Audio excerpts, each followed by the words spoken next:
Good afternoon, ladies and gentlemen. This is Nova War and Maximus Black, and we are obviously not at Jeff's right now. Well, we had a small technical deal there. Used to the camera zooming in because it's on the N key, but here record is on the F9 key, and so a little manual zooming in and zooming out was done. Yeah, we'll see how that works in post. Whatever, I'll just put it in. You guys can laugh at me. It'll happen. And this is a normal game. However, it's a slightly different.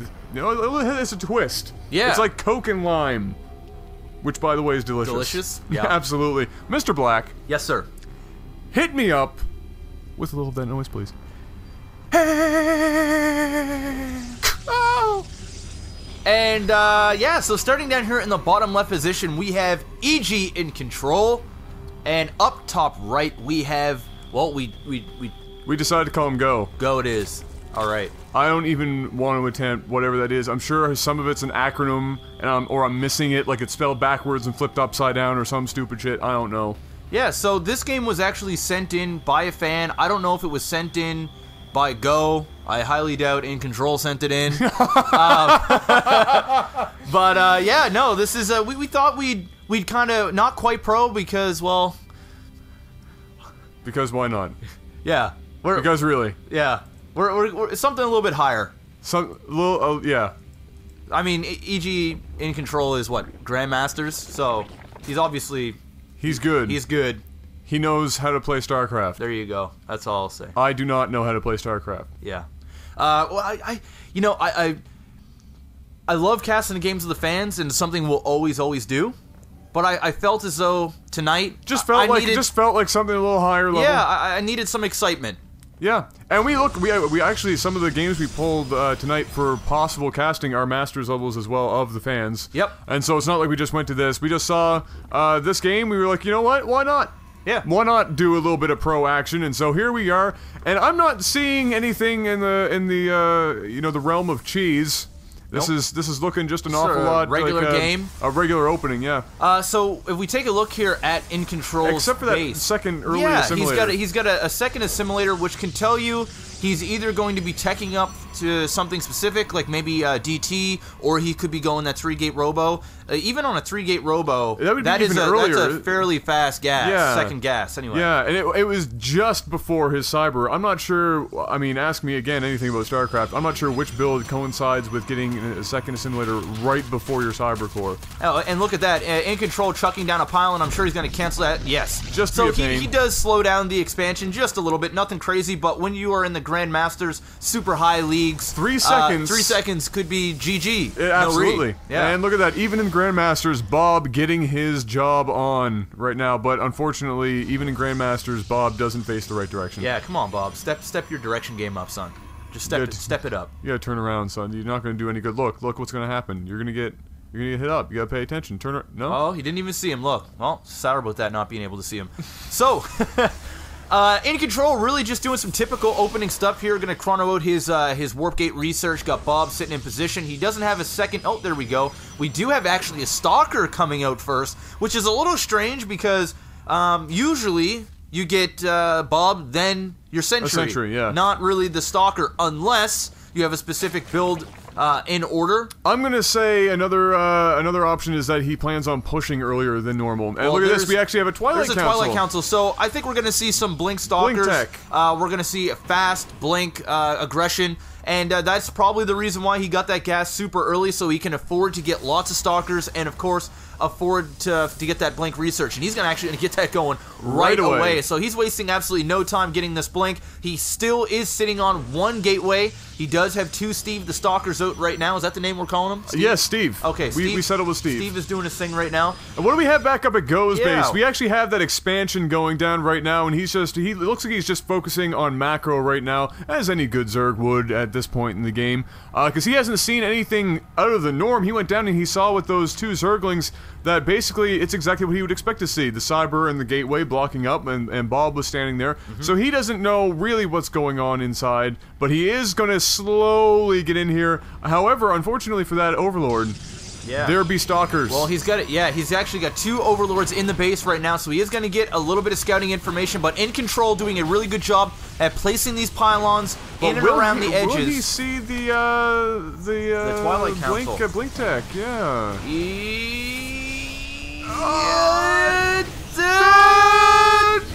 Oh, you shit the bed there at the end. Oh shit. Shit the bed there at the end. Nope. Nice. No, he didn't see it. But solid. At the same time, he does see that there is 4 gateways in production. He did see a lot of stalkers as well, at least we're at this point in the game. Yeah. So instantly, 3 Sunkens, or not 3 Sunkens, yes, three spine crawlers. I'm in 1998. Sunkens are even in Starcraft 2. I never left 1998. I listened to NSYNC and Backstreet Boys. Bye, bye, bye.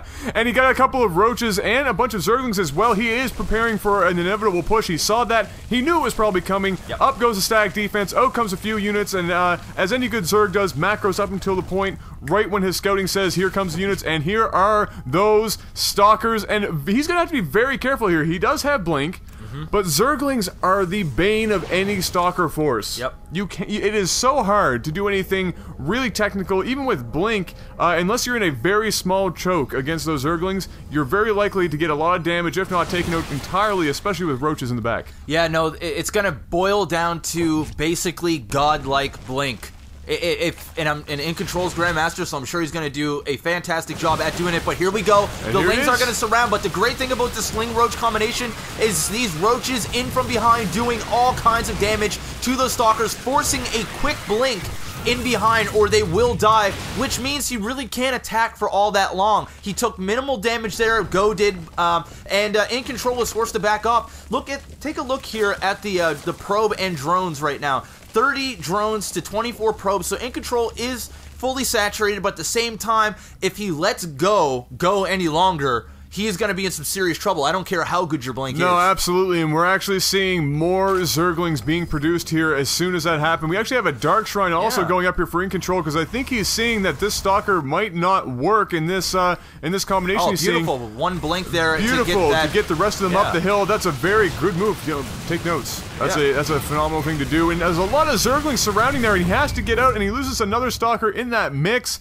More zerglings coming out here, because right now Go knows that even with blink, zerglings are going to destroy a major stalker force without zealots to help. I wasn't all that impressed with the blink micro there from EGINcontrol. It was kind of sloppy. He definitely could have taken down one stalker at a time and then started shooting from the low ground to the high ground since he still has that vision. But here we go. Look at the great zergling placements here. Nice surrounds, and he's making it so that he knows EGINcontrol is going to blink back, and he's going to have those lings ready for when that blink finishes and be able to pick them off. That is really, really nice. Absolutely. We have a Hydra Den just finishing as the Stalkers see it going up there on the backside of the natural for Go, and I liked how he kept the roaches down there on the bottom of the cliff while the zerglings were up top. It forced EGINcontrol to move back and away, and it made sure that none of those stalkers actually got out of the base entirely. They would have had to blink right down to that roach force. And here's some dark temps. He's probably going to be forced to do nothing but economic damage right now, and I don't know how successful this is going to be, because there is already more than enough time for an Overseer to come out. Yeah, it can only be as successful as getting rid of a few drones, because it's inevitable. He is going to go ahead and get that Overseer right away. There's only 2 DT in control right now.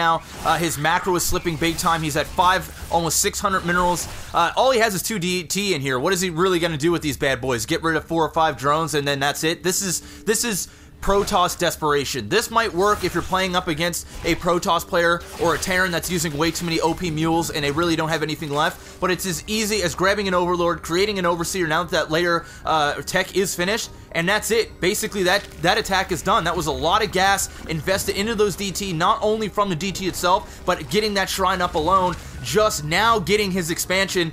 EGINcontrol is in a lot of trouble. Absolutely, and this signaled Go. That signaled to Go as soon as he saw only 2 DTs up in there. EGINcontrol is in a really bad place. As soon as you see DT like that after a major push with Stalkers or anything else really, it tells you the Protoss is getting desperate, just like Mr. Black was saying. And we've seen Mr. Black get desperate with DTs. I'm desperate every day. It's basically what Protoss does to fall back on, and it works sometimes, but not in a situation like this. And to Go, that meant let's go in there and push and push now because my opponent is weak. He's not going to have a lot, and with a couple of Overseers, I should be safe from just about anything. And with a bunch of Hydras and Roach down here, that cannon's going to go down quick, and I think EGINcontrol has got nothing to do with leave. Yep, And there it is. Hey! There's the GG. Well, you know what? Both players playing good, obviously. There's 10 times better than me at the game. 10? 1,000. Yeah. EGINcontrol, some sloppy blink micro at times that definitely could have been better.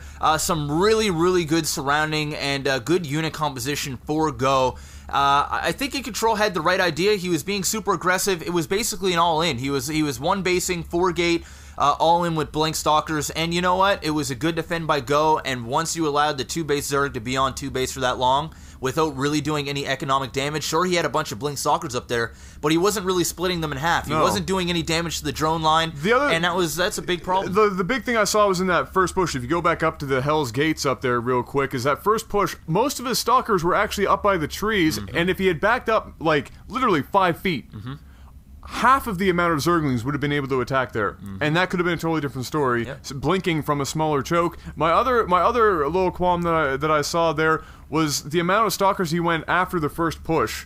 As soon as, you know, a lot of stalkers work against a lot of roaches, especially blink stalker, right?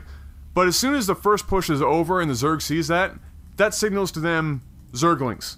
You can't continue to just do blink stalker on against a 2-base Zerg when they're just massing a bunch of Zerglings.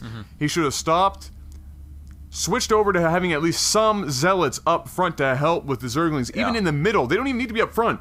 Just a couple bobs in there just randomly swinging shit. They can close their eyes and swing for the fences. Yeah, I mean, and another thing is he either could have tried to drop down that expansion and hold off, or tech to giraffes. But I think one of the big things here was there was no upgrades, and if you're doing a blink stalker push, really getting those level 1 upgrades can be huge. Can be the game difference. But whatever, you know what? How can I critique we can play Theorycraft all day. Well, you know what? Yeah, I mean, enjoy a game of Theorycraft. When it boils down to it, both players play very well. Absolutely. Just Go is just better all-around player this time around. Yeah. Good game. Absolutely. Ladies and gentlemen, this has been LAGTV coming to you from the fine locale of my bedroom. And we'll see you guys very soon. Peace.